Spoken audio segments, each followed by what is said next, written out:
Hey everybody, Riot Mort here with the patch 1021 post-mortem. This is going to be an easy one. Such a breeze, because it was a smooth... Okay, no, I'm kidding. This is going to fucking hurt.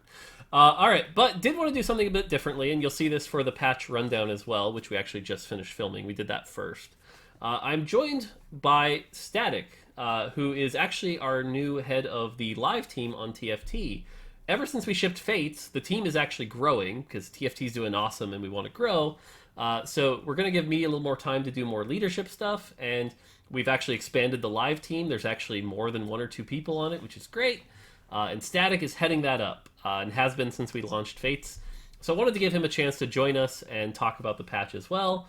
He offered to come on and talk about this. So Static, do you want to say hi real quick? Yeah, I hope this is a normal thing. I don't worry, Mort's not disappearing because he is the face of TFT after all. But hopefully, I'm just gonna join and hopefully give a little bit more insight, especially as I'm, doing a lot more of the actual work while Mort is kind of thinking more high level and giving a lot of feedback still. So Sweet.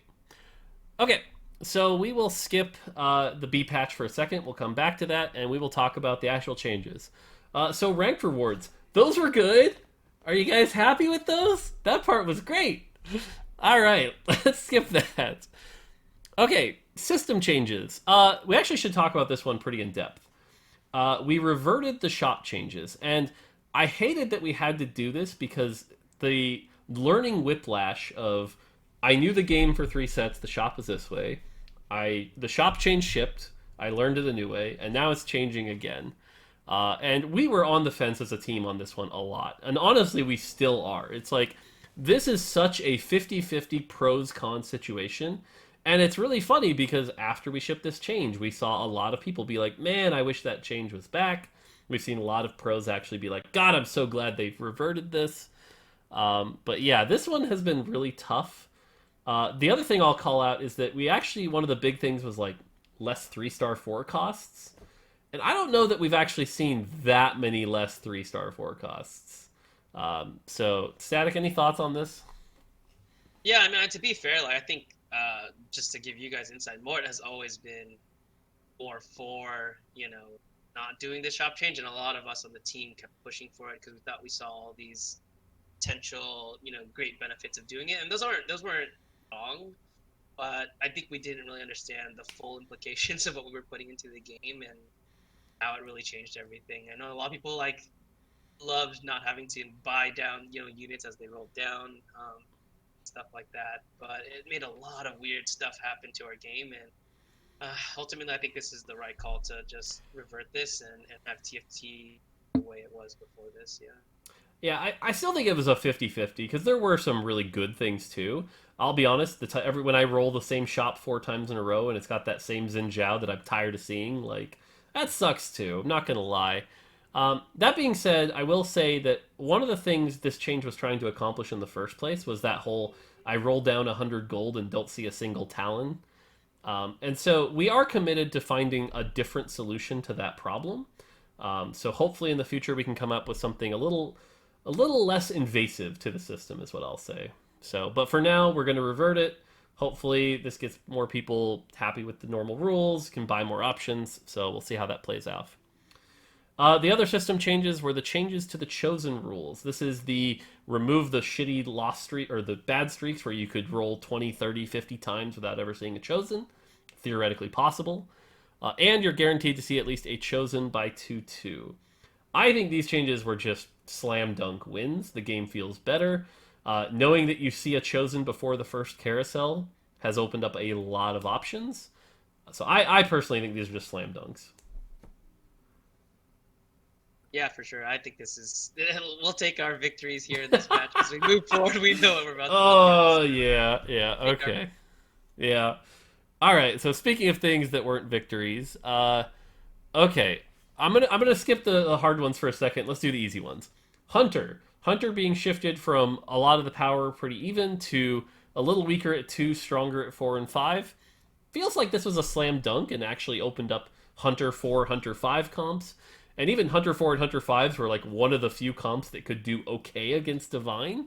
So that seemed like a pretty good change. Yeah, this change was actually done by Kent too. new designer came to our team, and he just saw that and identified and said like, hey, I think we need to adjust this hunter tuning, and I was like, sweet. Yep. Seems to work out pretty well. Nice. Okay, Moonlight 5. This is a change that, kind of like Vanguard 8, I'm going to talk about this and Vanguard 8 at the same time. I'm still not thrilled that we're adding traits into the game that feel like traps. Because honestly, most of the time, if you're playing a Moonlight comp, you should probably be sticking with 3. Same with Vanguard. You probably shouldn't be going Vanguard 8. But I know for a lot of our less engaged players, having these fun chase options are fun. And we have seen some fun outcomes with Moonlight 5 especially. Not so much with the Vanguard 8 right now, but... so overall, I'm actually glad we made this change. Again, I still don't like the negative, like, I went 5 Moonlight and I never should have.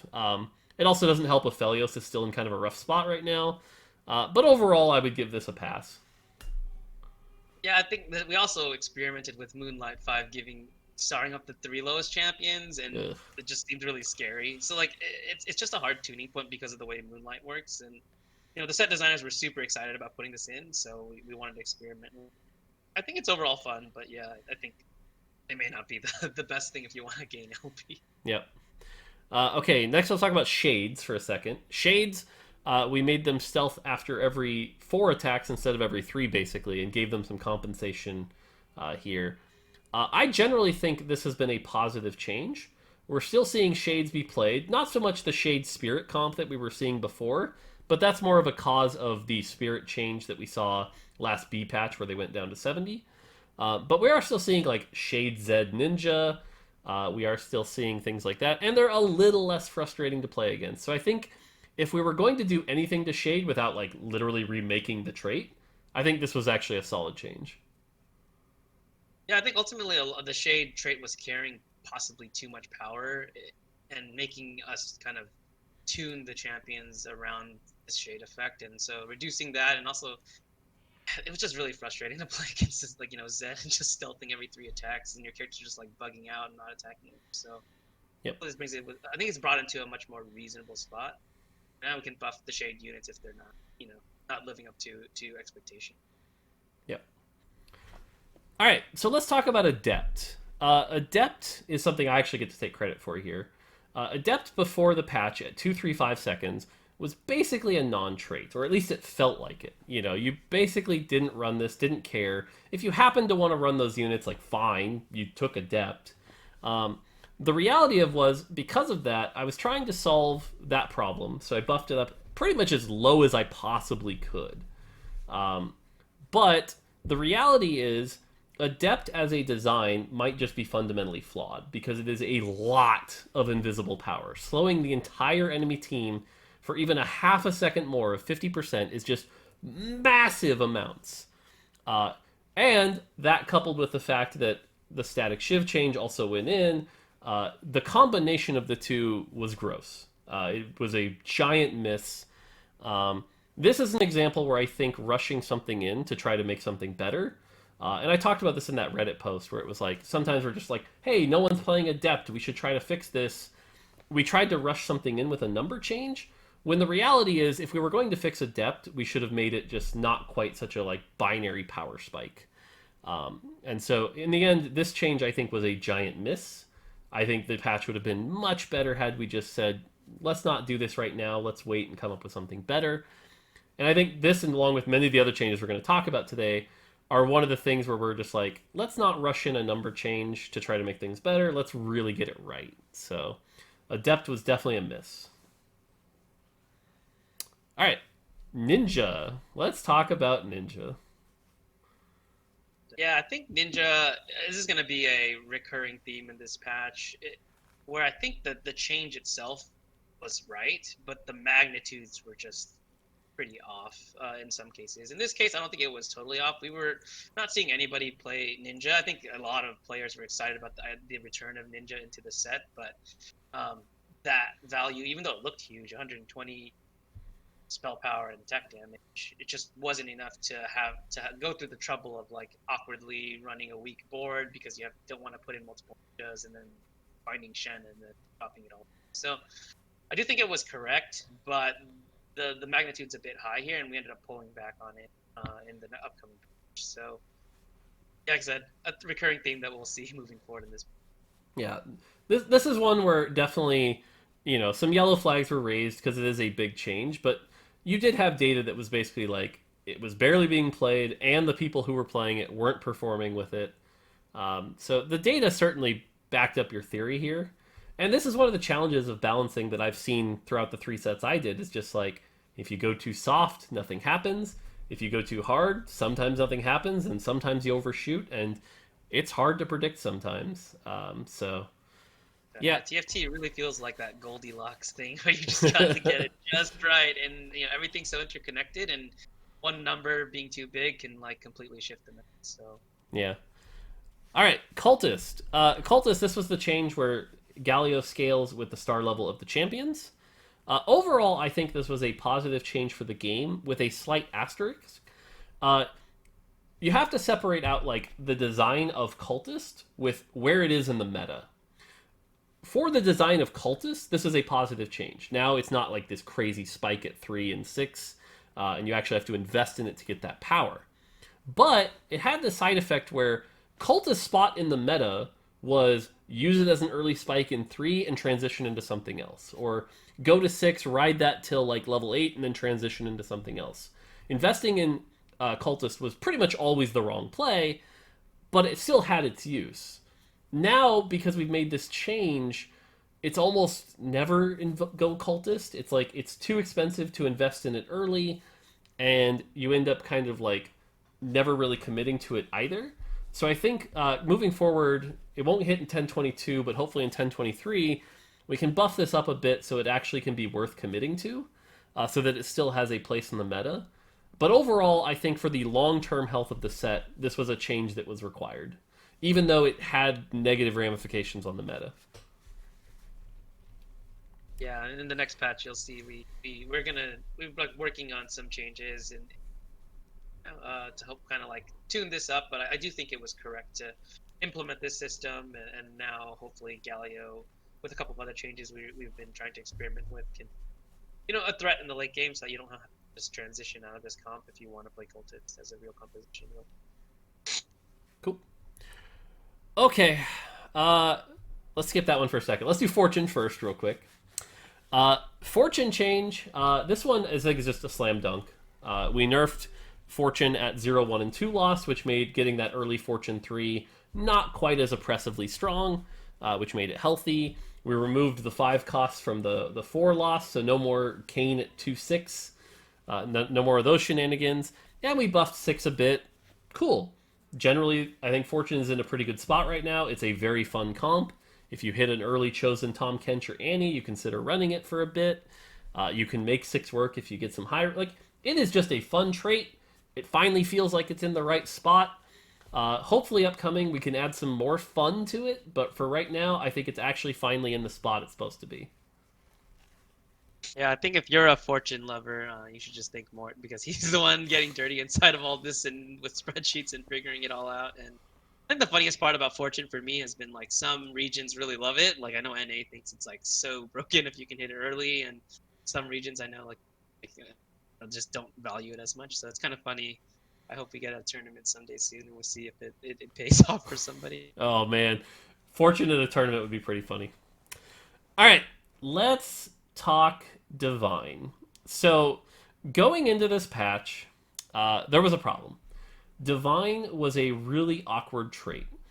From a thematic standpoint, it was when you get low on health or do enough damage, you enter this divine state. And in this divine state, you take 25% less damage and do scaling amounts of true damage.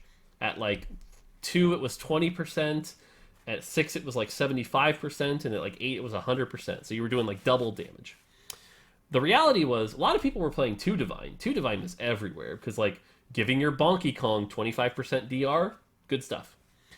Nobody was playing 4, 6, or 8. And when I say nobody, it's like very few people and very low. And so the team was tasked with, like, hey, we need to make Divine 4 and 6 and 8. It's like one of our verticals. It's got a spatula. This needs to be more fun. And so the team was tasked with that. And so, Static, what'd you do with that? Yeah, I mean, I think with Divine, we actually the first iteration we ever tried when we were trying to figure out how to make Divine more of a real comp, a real vertical comp, was just like buffing the numbers that we had. We found that it just ended up making them powerful, but not particularly exciting to play. So we had to start thinking more about like the thematics of what divine meant, and kind of like this idea of ascending to like godhood and having this really powerful, you know, moment where you're kind of like in this mode. And so we thought of this design where it was more duration based, and so, you know, divine would basically spike in power, but if you could survive it, then you would kind of like weather the storm in the long fight. Um, Unfortunately for us, like we did so many other things on top of this divine tuning that we released at was kind of just crazy strong in general.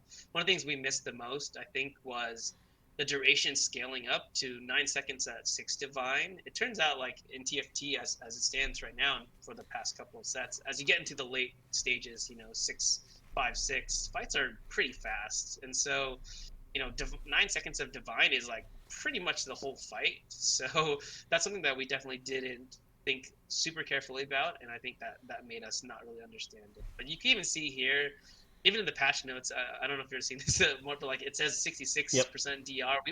We were tuning the numbers on divine like up into the very last second, and even doing that, we still missed the mark. Yeah, if you remember, I came back from my PBE sessions on Sunday and was like, this shit is bonkers. And I didn't discover Shiv. I was playing off like the Deathblade Warwicks and Ginsu's Warwicks. So yeah, I mean, scary as it may sound, Mort saved you all from something even more terrible than what you experienced. But we ended up, nerfing it right before we released the patch, but it still wasn't enough to make. So we need to deep dive into this a bit, because like there's definitely some stuff that really went wrong here, right? Like I think the first question I would ask you, and I'll answer also, is knowing what we know now, assuming we could get the numbers right, what would you do differently? I still think thematically what we were doing to Divine was still good. I feel like the trait now has an identity and feels unique in the space, and certainly like sort of Divine as a spatula item was really cool and interesting. It's like you put it on certain characters, or just to get that boost or that CC break. Or I honestly feel good about it. I just don't know if we spent enough time kind of testing all the possibilities with what this is, because it was a pretty large rework, and we in some ways we kind of just rushed it out, I'd say. I would like to be more patient and just really try to figure out how to make it work. It feels like we just didn't put enough effort to see all the possibilities there. Yeah, I think the big thing to call out is like when we launched Fates, I think a lot of traits ended up in really good spots, but there were definitely a few sleepers, a few just that weren't quite great. Divine, Dazzler, Adept, Keeper. And so we're as the live team, you're gonna have to like slowly try to make these more fun, make these more interesting, and like you said, there's always that struggle of the urgency to make the game better as quickly as possible versus take the time to do it right. And I think in this case, yeah, we definitely erred on the let's get it out there quick, and I think it was a miss. From my perspective, it also feels a little too similar to the old Divine, where it was just like, okay, different duration and different numbers, but like kind of the same. I also question like true damage is still really wonky here. And again, that's part of the set design is like true damage was there. And this is one of the things live and set design is always going to struggle with is like how much of their old identity do you keep to the set designer's vision versus how much do you just go table flip, it's now magic damage, or table flip, it's damage amp, That's always going to be a challenge you're going to struggle with. But I will say the positive here is I've already seen changes in the behavior of the live team on how to deal with this stuff. For example, with this latest patch, we were experimenting with Keeper, as it's one of the next ones we need to solve. And that Keeper was, they're CC immune while they're shielded. And we tried that out, and it was bonkers in a bad way and kind of lame and whatever. So we scrapped it, and we didn't rush out, another wonky thing. We're taking the time to do it right, which I'm happy to see. So... and we'll keep talking about this because we still have Warwick and Shiv to go as we get there. But the TLDR of this is, I think on the team, this was a big learning for us, especially with the new live pod kicking up. But just like, yeah, this was an oops. This was a big oops. So, okay, champions. Diana 4 Nerf. seems solid to me, considering she's still freaking top tier. We've talked about even nerfing her a little more. We're not yet, but we've talked about it, so this just seems like a plus. The Elise health restore at 3-star. What are your thoughts here, Static? Yeah, I mean, she's by far the weakest 3-star. I think we get into this weird situations where sometimes I think the design of the character or champions kind of doesn't let us make their 3-star attractive. We were attempting to see if we could just bump that number up and see if she was, at least somewhat viable as a 3-star. I know there's some funny videos we've seen recently of 3-star Elise. But yeah, in the data, she was showing up as very, very, very, very 3-star. So I think I reviewed the data recently, and she's at least better. Still the worst 3-star, I think. Yeah. Does really move the needle in terms of playing her as a 3-star? Probably not. Yep. Yeah, it feels like one of those light touches that didn't accomplish much. And this is another great example where, like, sometimes you do the right thing and make a light touch, and it doesn't move the needle at all. But if, like, let's say we had made this number 300, I think we might have ended up in a situation where, like, Elise was breaking games, and you never... Or maybe it would actually still be terrible, So... I mean, stop. Goldilocks, man. Goldilocks. All right, Nidalee. I like this change. I think this change worked out great. I think people are actually using Nidalee Chosen's early. They're using her for a transitional piece. Nidalee seems like... This just seems like a good change. Yeah, I mean, specifically, when we were playtesting this set a long time ago, I always built RFC on Nidalee because I read the text and I was like, God, I want to get all this bonus range damage, and it just never felt meaningful. And so, doubling it sounds scary, but I think it's actually finally...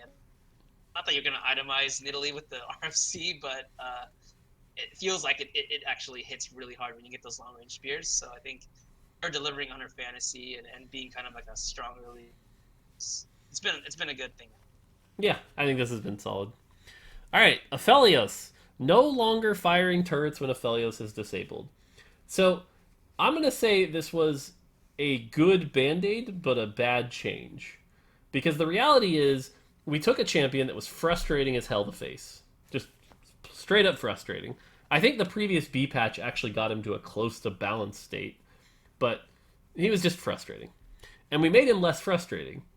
But we also basically removed him from the meta, which is something we try to avoid. And we've talked about this on various patch post-mortems, various streams, things like that. Aphelios' design is just flawed. He's way too tied to Ginsu's, he scales up way too multiplicatively. So Aphelios is going to need something big in the future. Yeah, we're definitely thinking about him even as we speak.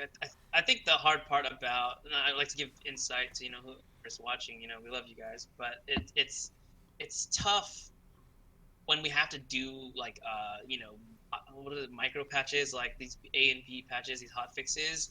It really kind of messes up our flow of what we understand the character to be at. So like we needed to hotfix Aphelios because he was kind of taking over the meta, and then there was all these changes kind of already in our next patch, ready to be put into the patch, but they weren't live yet. And then I feel like just one too many things fell onto Aphelios.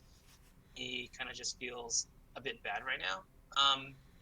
But we kind of need to solve the bigger problem at hand, which is, I think you probably talked about it before, it's just his synergy with specific items is just too high, and we got to figure out how to make it so that you don't just have to build Aphelios with the Rage Blade and win the entire lobby when you do. Yep. So. Yep. All right, Jarvan 3 buff. I think this is just a solid buff. If you hit Jarvan 3, he does some good damage. Didn't really change much. A good example of actually where like you went pretty aggressive on the number, and the reality is it didn't change much. 3-star Jarvans aren't wrecking the meta. I've seen people try the IE Jeweled Gauntlet Jarvan 3. It doesn't work. Don't try it. So this is, again, Goldilocks here, but this is an example where you thought you went big and it didn't move the needle at all. Yeah, I mean, I know people are excited about the idea of Flagman. So, I mean, this is one, sometimes I think, we don't necessarily need to make every single, possible trade in 3-star, like an S tier, like, awesome strategy, but hopefully this opens up some interesting options. And one day down the road, when we fix Keeper, maybe this matters more. So yep. It's hard to say. There's a lot of interesting differences here. Yep. Jax, we slightly nerfed to get ready for Divine. This was just a positive change, because imagine if we hadn't done it. Jax was really strong. Jax is still really strong. Jax is still a good champion. I think Jax is actually finally where he's supposed to be as a 2-cost chosen. He's a good champion. Hooray, Jax! Teemo change. This was a big number change that Kent put in. This is like almost a 50% damage. I think it is a 50% damage increase to Teemo. That looks scary.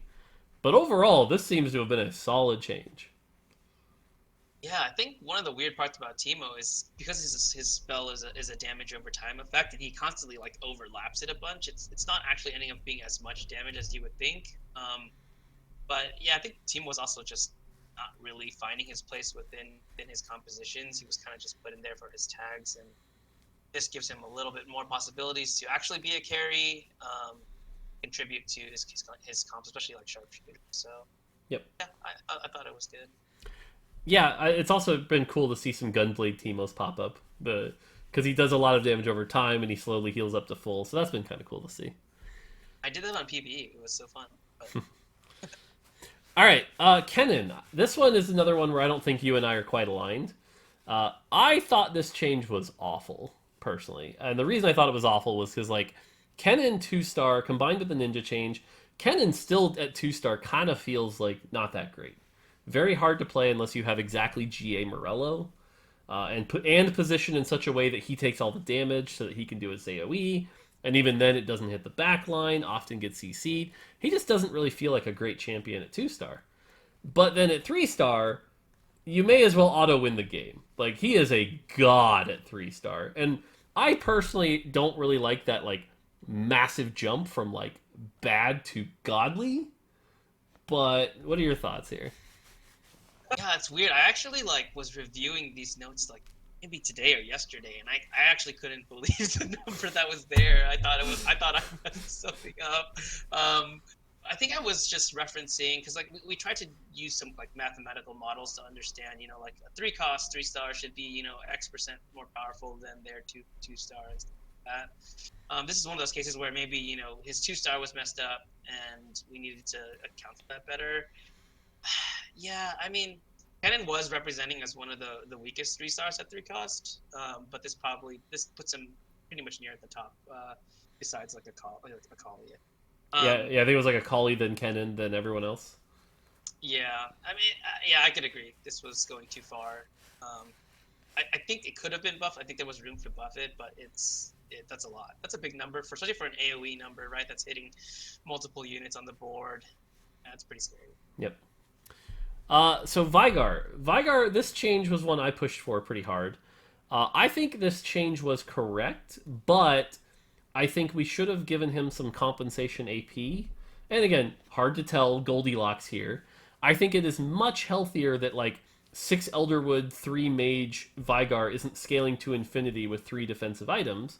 That part's good, but right now it's really hard to get Vigar to work unless you 3-star him, which I don't think is okay, especially in the mid game.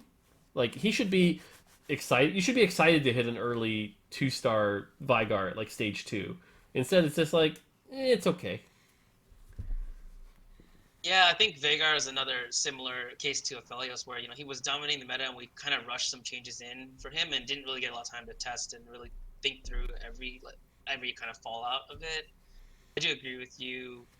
I think we nerfed his spell damage in with the B patch before. It was the B patch before. Yeah, so he kind of just went on a little roller coaster because he was so powerful, and we need to address him. I do agree that there's probably some compensation best we can't do.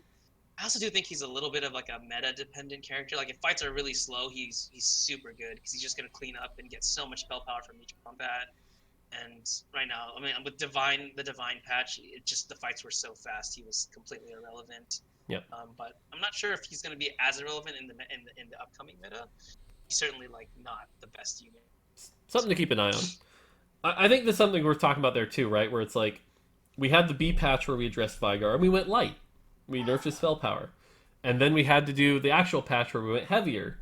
And then because of that, now this other number is wrong. And it's every champion, every stat, armor could be wrong, HP could be wrong, AD could be, every stat has to be in the right spot, and that matters a lot. So, alright, Ahri. Ahri, we nerfed her health, and we nerfed her spell damage at 2 and 3-star. I think this was good. I think this is another example where, again, we went light touch, and it was good we did that. and she's still probably OP, and she's still getting further nerfs. And it's interesting because, again, there will be criticism where, like, they didn't get it right the first time.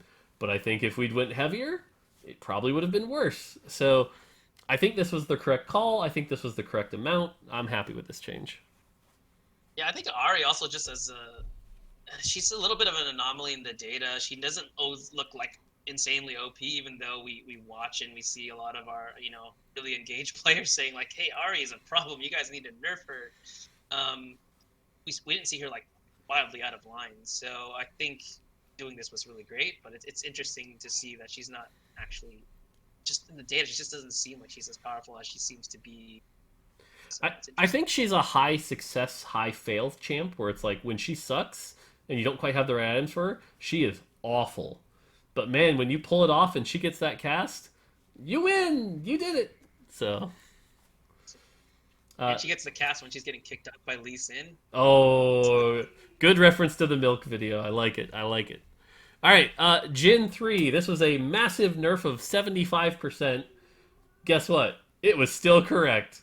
Good nerf. Yeah, I mean, his number looks like he's a 5 cost there before. We were just having fun with the 4 number, right? Jin's fun, like he's all about 4s, and it just turns out with the chosen mechanic, get a couple of ecos, and you can just kind of hit the 3-star Jin, and just with sharpshooter was just literally like one-shotting entire teams. Yeah, the sharpshooter part's the big thing that changed here. So, Riven 3 and Talon 3 nerfs, same thing. I think these were solid changes. I think these were good. Talon 3 and Riven 3 are still good, but they're not like auto wins now, which is great. Good times. Azir 8888 for the 3-star. I'm just going to say it because I hit Azir 3 and I'm totally biased that this was a change because guess what? When I hit it, it was way more fun. So, good change. What does the 8 stand for? I actually don't know. Nothing. I just picked the number 8. Oh, you just pressed 8. Oh. It could have been 9. It could have been 7. I don't care. Part of the fun of being a designer is when you get to this stage and it's like, make it a ridiculous number. You're like, all right, let's go. 8 it is. I just feel like I've heard from multiple people like, oh, is there something about Azir and 8's in his lore? Like, what's going on? And the answer. I'm literally I'm like, 7777 seems weird. 9999 seems too high. Fuck it, 8888. So. It's so good. And again, with some things like this, you can be that carefree and have fun with it. So, Kayn nerf. So, I'm going to talk about the Kayn nerf, and there's a bug fix we'll talk about too. But the Kayn nerf, I think, was correct, where we nerfed Shadow form, so now Shadow's not always the right choice, and we nerfed 1-star Kayn to not quite be as oppressive. There was also the bug fix, though, that said whenever he isn't a target in range, he won't ult. That seems to have caused a lot of resentment amongst our challenger players that Kayn no longer like chain casts and jumps from target to target and ends up much worse for it. What are your thoughts there? Yeah, I mean, I think Kayn, we're still seeing Kayn be very successful even after these nerfs. I think the Shadow form nerf was really good because players were just saying blue every time, and now there's actually a decision point there. Kayn was definitely, I think he was the most powerful at the time when we did this nerf, and that was pretty reasonable. But yeah, I think the AI change, we just need to look into that. I'm not 100% sure because sometimes, we have multiple designers working on just like some small things that we didn't realize were going to happen from a change we did, and I think Kayn is maybe suffering from some weird AI change that we didn't understand fully. So yeah, hopefully we get that fixed soon. I think part of the pain is also like he was so good beforehand. I still think he's quite good, but he's definitely not as good as he was before. He's not a instant throw in any comp with 1 or 2 items, so I think that's probably correct. So. All right, Lilia change. This change barely matters. It's fine. It was a fine change. Honestly, though, this is one of those kind of changes you could have cut from the patch notes and it would have been fine. No big deal. The Zillion change, up a target. I think this was a very good change. I think Zillion 2 now feels good to hit. Getting that extra res target feels good. So just slam dunk change here from me. Cool. All right, items. Oh, here's the other spicy area. All right, let's do the easy ones first. Gargoyle Stone Plate. Seems solid. Seems like it's slightly more worth building. Seems like, honestly, people still aren't really building it.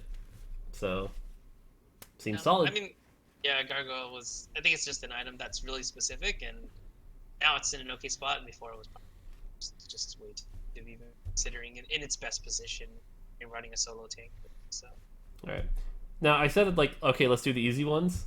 That was the easy one. The rest get pretty rough yeah. here. Yeah. So high level, why don't you walk me through like if it was what was going on, like changing this many items, changing them to this high severity, like what happened? Yeah, I mean, admittedly, this is almost all my own personal work, and it had probably the largest impact on why the meta went to Divine Warwick in the first place. Looking at the item data, there was definitely a bunch of items that were not being built very often, and kind of felt bad when you just had to take them as like a carousel pick, or you're just stuck with these items, and it's the last PVE stage, and you just got to build them. I think I vastly underestimated how strong these items already were. They were probably okay and just needed a little nudge. And instead, you can see here, I've looked like Chalice and Zeke's and Shiv certainly. They're giving them like 30-50% effectiveness boosts here, and that's just really scary. I think with Shiv it was a lot harder because it was pretty much not considered a item people wanted to build at all, and there was like a hidden synergy there with Warwick that I don't think a lot of us really understood, with kind of chaining the assist procs and then stuff like crazy that we just didn't know. I mean, I wish we had just done better work on testing all this stuff, because his items are a part of every game, and so making one item too strong is going to completely shift the entire gameplay experience. Everybody's going for tier now, tier and bow, because Shiv is so powerful. Like, that just completely shifts the entire game on its head. I think that's something I vastly underestimated, that it was going to have that much impact just buffing one item. In this case, it was a lot, but I think Shiv was kind of mostly controlling the narrative here. Yeah, so I'm going to run down this here and kind of give you my assessment as well. Chalice, I actually think this change was okay. I think 35 would have been safer, for sure. But I think, honestly, Chalice isn't breaking the meta. Like, people are running it, they're making cool combinations, but it's not breaking the game. So, like, fine. It's actually a cool item to build. This seems solid. Locket, definitely think we went overkill. Going from 300 to 450, 50% buff, kind of nutty. And we see this in the B patch where we pulled back on it. Ludens, I'm mixed on, because I think the Ludens change was really positive. I think Ludens went from literally never build except on Nami to actually consider on a few champions. I think Bubble Bobble Nami is actually one of the comps that's doing really well right now. I do think the bonus damage being 50% of the damage is a little high. It's basically creating a situation where, like, Akali should never build Ludens, but Nami should always build Ludens. And I think that sharpness is incorrect here. So that's something I'd like to see. Quicksilver, I think, is good. Static Shiv, to your credit, this is unfortunate. If we look at Static Shiv on any champion but Warwick, Static Shiv Ashe, Static Shiv Callista, Static Shiv Ginsu's Vayne, doesn't matter. The item was actually still just okay. We saw Soju run Static Shiv Ashe, and like, it was fine. It wasn't great. It was okay. It was good. So, like, it wasn't that far off, as crazy as these numbers are. The reality is, even if we hadn't shipped this change, the Divine patch probably still would have happened, because Warwick would have been working with the old Shiv numbers and probably would have been just as good with the fears. It might not have been like quite as like 3.42 per game good, but it still would have been good. And the reality is, this is just an interaction we missed. We all missed this on the team. No one caught it. No one caught it on PBE. It wasn't until that Korean player found it. So, lesson learned, and then Zeke's, same thing. I think this one, 35, would have been better. Zarat, by the way, this was just a good change. This solid change on Zarat. I think Zarat is now a really fun item. It's got cool assassin counterplay. I think that worked out well. So, overall, it's interesting because, like, yeah, we could have been less severe on some of these numbers. I think the lesson here is go soft. But we literally just talked about that in, like, the Ari change, right? Sometimes going soft doesn't work. Sometimes going soft does work. And it's hard to tell. It really is. So, yeah, I mean, I think personally, I kind of like start to understand we just need to be a lot more, smarter and careful about our, the risky changes we do put into patch. Maybe limit the amount of big movements we make within a single patch, and if we do make a big movement, put in a lot of effort to just like play tests, Yep. theory crafts, possible outcomes and different combos that we may not be thinking about. I think that's something that, we ended up, and it's mostly me, just ended up just putting too many things in there that we didn't have the bandwidth to really, chomp through and really figure out. I think moving forward, you'll see a bit more of a controlled risk instead of just kind of this kind of crazy reckless thing that we Yeah, and you wonder why I play PBE every weekend. It's like it's the only way I found to get enough insight.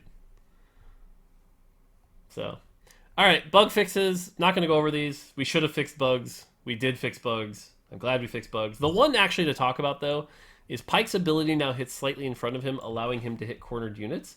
This made Pyke really good. Like, I'm pretty sure 3-star Pyke chosen is the best 2-cost chosen. Isn't that correct? Yeah, I think so. So yeah, that made him real good. We already talked about the Kane one. Leduc helped with the fortune stuff. So yeah, that was all good. And so obviously the end result here, after all these changes and what we talked about, was we had a real shitty patch. Not quite the worst ever, but close in some ways. We had, again, I said it there, that stat that people were throwing out, the 3.42 divine per game, divine every lobby. It was rough. Some players enjoyed it. Mismatched Socks farmed like 1,000 LP because he could top 4 every game without playing it. Other people didn't enjoy it. I know I got tired of it pretty quick. But, and this is one I do want to talk about, is our approach to hot fixing and B patching. Because, as you saw, Thursday I posted, there's no hotfix coming before the weekend. Now, what most of you don't know is that Friday was actually a League of Legends team day off. It was a scheduled day off. So the reality is, we as a team, even if we wanted to hotfix on Friday, we couldn't. Just no one was there. So it was Thursday or nothing. So Thursday we were left with this really tough choice of like, is it just preemptive or is it not? And a lot of people have asked, like, how is this different than the Syndra patch? The Syndra patch where you nerfed it like 3 hours later. And the difference is with the Syndra patch, we knew beforehand. I was actually on vacation during the Syndra patch, and I remember messaging TJ and J-Block saying, guys, this is OP. You gotta nerf it. We did not know about the Shiv thing beforehand. We needed to see it happen. We needed to see it play out. And unfortunately, that took 5 days of data. But credit to the team, when we see something go wrong, we're not going to like lie about it and cover our asses. We're going to admit it. It was a shit patch, and we fixed it as fast as we could. So that leads us to the B patch changes, and I'm scrolling up to them, where we made the following changes. Adept nerf. Why did we nerf Adept, by the way? You want to talk about that? Yeah, I mean, I think Adept, as you spoke about earlier in the video, it's really low satisfaction for how much power it gives, but in the data, it's actually quite strong for the amount of units you need to put in to access it. One way I like to think about Adept is like, kind of think of it as like, at the worst case scenario, it's like guaranteed shrouding the enemy team for like a reduced amount, right? They're basically just going to get their attacks off slower, which means their mana is going to build up. It's just that much slower, and then you're going to be ahead in the mana game and cast your spells first, and they CC them, so they can never get their cast off in the first place. So there's just a lot of power in this kind of universal effect. I think that's something that we, as a design team, whether we like these things or not, it's powerful. I still think it was right to do a buff here. Was too weak, but it's a Goldilocks situation where we needed to step halfway through, and what felt like already a small buff to this because it's just a number, right? It's a second 0.5 seconds. Yeah, and maybe it's just me, but like post B patch, Adept seems really bad again. It just doesn't seem great. Yeah, I think that's one of the things where it just maybe it just feels bad, but I suspect it's quite good still. Yeah. The Locket change, I don't think anyone was surprised to see that. We talked about that already. Locket was too big. We pulled it back to the middle ground. Locket's still a good item now. Cool. Happy days there. Divine change, we went with both the DR and the true damage. I think this is correct. But again, I think we're going to have to look at Divine in the long term. It seems like post B patch, Divine is basically not a comp again. So we definitely have some work to do here. But I think it was correct to oversolve the problem and have a different meta than possibly undersolve the problem and still have Divine in every lobby. What do you think?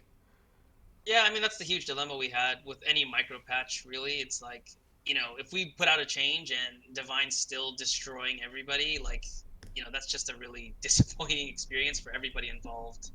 So we really wanted to just make sure that Divine wasn't just the S tier, the S plus plus tier composition. And we weren't sure even at this point when we put the changes in what exactly like how what the magnitude of how strong was relative to. And so I think it was right to overshoot here, but I think you're right. We may have done too many hits to the composition, and we'll have to figure out how we want to pull that back in a future patch. Yep. Akali 3 nerf, I think this was just correct. It was a preemptive nerf looking at the data we saw. The one comp that was like destroying compared to Divine was this one. And even after this, it's still doing quite well. So pretty happy with this change. And then let's talk about Shiv.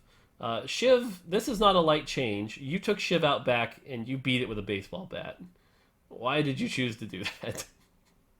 Yeah, I mean, ultimately, I think this was a change to try to figure out where we wanted to go with the item's direction in the future. I prefer not to do changes to an item and then next patch like we just completely flip its identity or we buff it and then we nerf it. Like I'm sure we do that a lot, but it's not ideal. And I think in this case, Shiv was just like basically contributing to a very weird synergy. Like we never meant for like Adept static Shiv to be like a big combo or anything like that, and the way that it was designed just ended up being so. I think at the end of the day, if we really knew how strong Shiv was, we would have like done some number buffs along with this. I think Mort was suggesting that, but I was nervous and I wasn't sure. So, like I said, we were trying to overshoot the problem and make sure that Shiv Warwick wasn't running the table. Yeah, And which again, I'm happy with that approach because it seems like everyone's happier now with different comps and we're not seeing Warwick every lobby. And so, again, the end result here seems to be good. And I think the approach was correct, which is just like, look, let's get this out of the way for now, and we can slowly bring it back as necessary. So, cool. Okay, so that is it for what will hopefully be the last painful past postmortem for a while. But the reality is, if you haven't read my Reddit post, you should go check that out. But the reality is, will this happen again? Probably, some point, because this game's complicated mess of fucking numbers and it's a hard game to balance. It really is. And we're a small team and we're doing what we can. But we're definitely going to take every step we can to make sure this doesn't happen again. And honestly, we were on a good streak. We had probably 5, 6... I think Darkstar was the last really bad patch, and that was 10-14. So 7 good patches in a row. But yeah, I think the one thing that comes to my mind is like after this B patch, like we've seen the meta unfold and it's been pretty diverse and pretty fun, and like just the difference between a couple of changes makes an entirely gigantic difference to the play experience in TFT. So that Goldilocks, like again, just gotta get it right and be more careful when stuff. And you know how it is. Players will say, then why don't you only make like 5 or 6 changes a patch then? And the answer is because then we'll never actually get to Dazzler and we'll never actually get to Keeper because there's a lot that needs to be changed and things like that. So, but again, what I will say is for those of you that were supportive and sent positive messages, thank you. We appreciate you very greatly. For those of you that were patient with us, through a rough week, we appreciate it. I will say, honestly, 5-day turnaround to me is acceptable. The team let it sit for 5 days, and it was a shitty 5 days, but we fixed it quick, and that is our commitment to you. We will always try to fix things as quickly as possible, so thank you for bearing with us on that. Hopefully we don't have to have one of these patch postmortems again.